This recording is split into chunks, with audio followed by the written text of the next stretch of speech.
Bacaan diambil dari Injil Lukas 7 ayat 31 sampai 35. Kata Yesus, dengan apakah kuumpamakan orang-orang dari angkatan ini, dan dengan apakah mereka itu sama? Mereka itu seumpama anak-anak yang duduk di pasar dan yang saling menyerukan, kami meniup seruling bagimu, tetapi kamu tidak mencari kami, menyanyikan kidung duka, tapi kamu tidak menangis.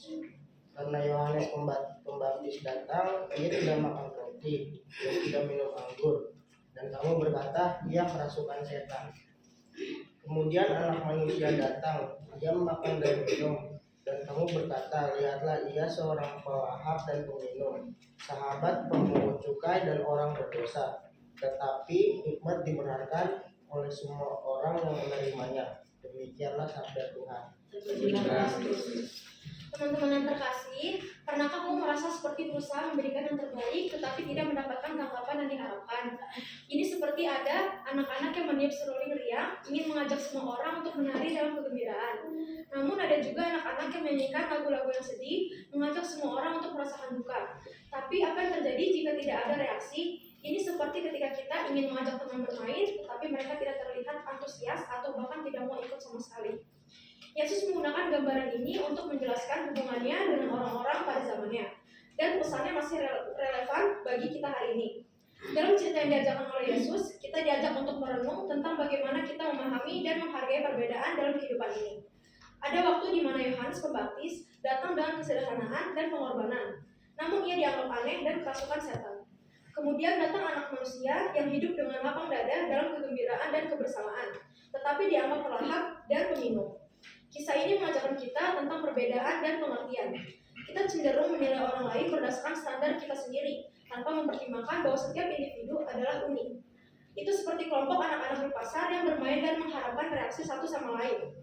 Tetapi dalam kisah ini, Yesus mengingatkan kita untuk lebih bijaksana dalam menilai.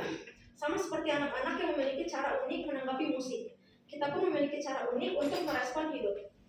Kadang-kadang kita cepat menilai orang lain tanpa benar-benar memahami latar belakang dan niat mereka. Kita tidak tahu perjalanan hidup mereka atau alasan dibalik tindakan mereka.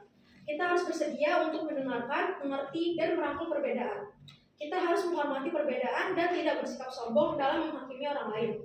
Dengan menghormati perbedaan dan merangkul keragaman, kita dapat menciptakan harmoni dalam kehidupan kita.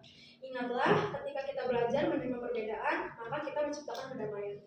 Refleksi, bagaimana Anda bisa menjadi lebih terbuka terhadap perbedaan dan merangkul keragaman dalam hidup Anda?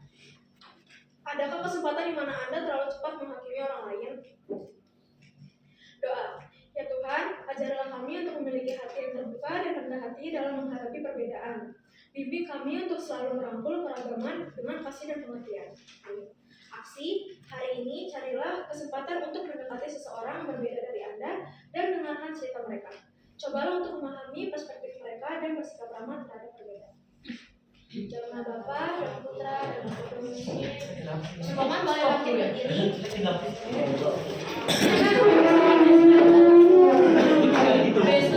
kayak lagi doa.